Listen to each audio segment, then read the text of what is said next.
Assalamualaikum warahmatullahi wabarakatuh. Kembali lagi bersama saya.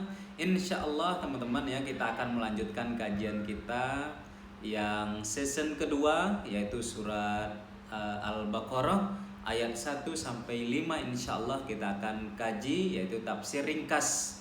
Tafsir ringkas teman-teman. Silakan teman-teman ya, jika ada saran dan kritikan kalian bisa sampaikan di kolom komentar. Dukung terus channel ini, insya Allah kita akan terus semangat.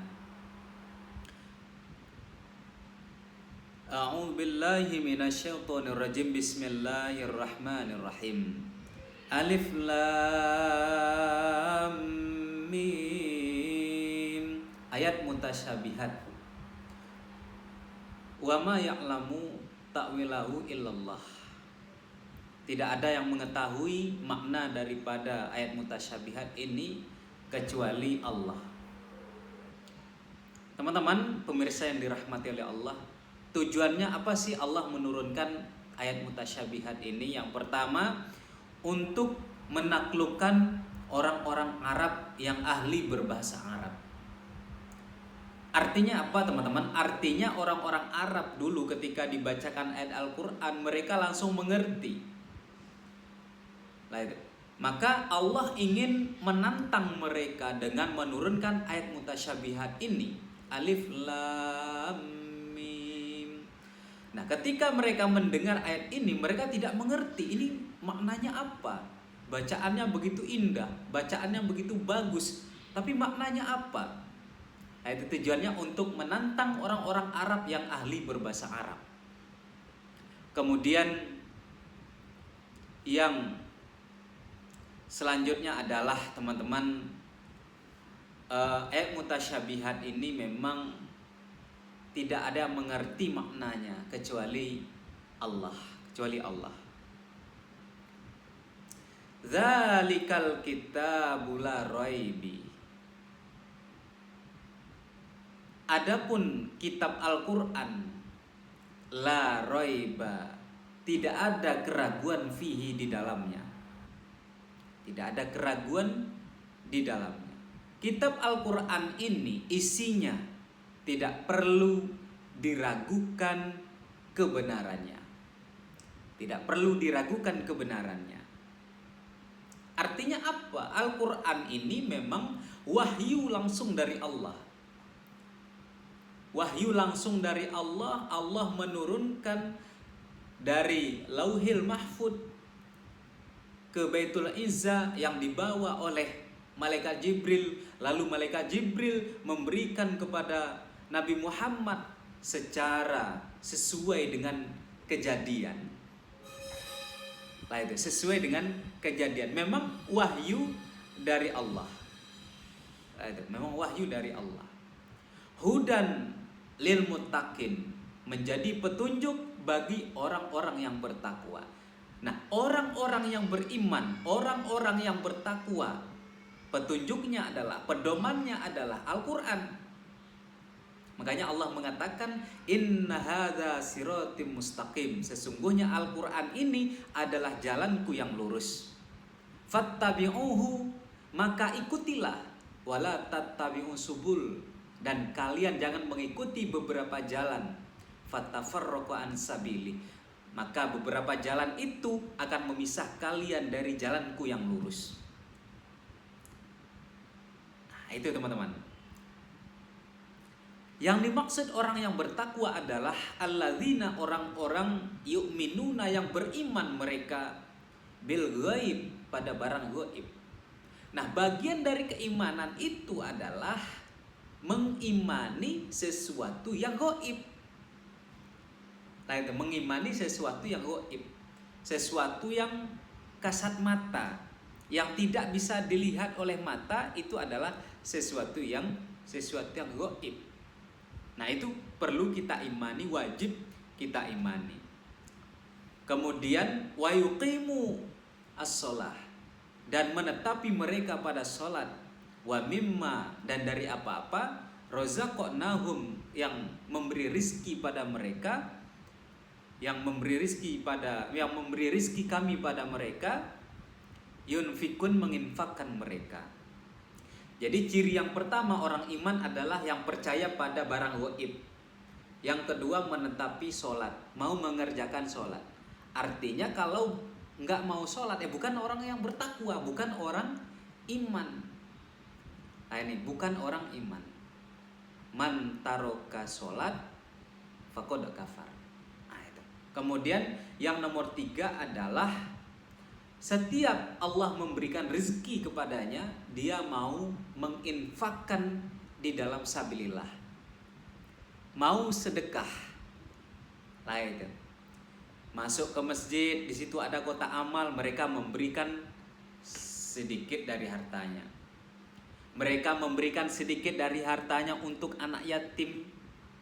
Mereka memberikan hartanya sedikit untuk fakir miskin, untuk orang-orang yang fakir, untuk orang-orang yang miskin. Mereka bantu. Itu 3, yaitu karakter atau sifat yang dimiliki orang-orang yang bertakwa. Yang pertama percaya pada barang gaib, yang kedua menetapi sholat, yang ketiga adalah yaitu setiap Allah memberikan rezeki kepadanya, mereka mau sedekah. Ayat selanjutnya, walladzina, dan orang-orang yu'minuna yang beriman mereka bima pada apa-apa unzila yang diturunkan ilaika kepadamu Muhammad, wama, dan apa-apa unzila yang diturunkan min qablika dari sebelum engkau. Nah, teman-teman semua, ciri daripada orang iman yang selanjutnya adalah mereka yang percaya pada kitab Al-Quran. Mereka yang percaya pada kitab Al-Quran. Itu ciri sifat daripada orang iman. Percaya pada kitab Al-Quran. Percaya itu teman-teman tidak hanya sekedar ungkapan percaya, tapi perlu yang namanya tindakan. Nah, perlu yang namanya tindakan. Kamu percaya nggak sama Allah? Percaya, tapi nggak pernah sholat, itu bukan. Kamu percaya nggak sama pemerintahan ini, sama presiden? Percaya, tapi kamu nggak mau melakukan perintahnya, ya sama saja bohong teman-teman, sama saja bohong. Nah, ketika kita percaya pada Al-Quran, kita kaji Al-Quran, kita imani, kita praktekkan perintahnya, kita jauhi larangannya. Itu bentuk daripada kita percaya pada Al-Quran, dan kita juga percaya atau mengimani pada kitab-kitab sebelum Al-Quran. Ada kitab Injil, ada kitab Taurat, ada kitab Zabur, dan kitab-kitab yang lain. Itu kita imani, tapi hanya sebatas kita imani. Adapun hukum praktek-praktek ibadah kita mengambil dari Al-Quran, sumbernya dari Al-Quran dan Sunnah. Tapi kitab-kitab sebelum Al-Quran wajib kita imani, kita percaya bahwa kitab itu datangnya dari Allah Subhanahu wa Ta'ala. Nah itu. Kemudian teman-teman, wabil akhirah, dan pada hari akhir, hum, mereka iku yuqinun, yakin mereka. Dan ciri selanjutnya, ciri orang iman, mereka percaya kepada hari akhir. Mereka percaya pada hari kiamat, bahwa hari kiamat itu pasti akan datang, mereka yakini. Nah, itulah ciri-ciri daripada orang iman. Nah, ciri daripada orang iman. Nah, teman-teman, pemirsa yang dirahmati oleh Allah, ulaika, adapun mereka itu, ala hudan, atas petunjuk, mir rabbihim, atas Tuhan mereka. Nah, adapun mereka yang di atas yang dijelaskan tadi, ya kan? Itulah yang dimaksud orang-orang yang mendapatkan petunjuk. Yang dimaksud orang-orang mendapatkan hidayah. Wa ulaika, dan mereka itu, hum, mereka, iku al-muflihun, orang-orang yang beruntung. Dan mereka adalah orang-orang yang beruntung. Nah, inilah teman-teman kandungan atau tafsir singkat daripada surat Al-Fatihah ayat 1 sampai 5. Mudah-mudahan bisa memberikan petunjuk kepada kita. Mudah-mudahan bisa memberikan pemahaman kepada kita.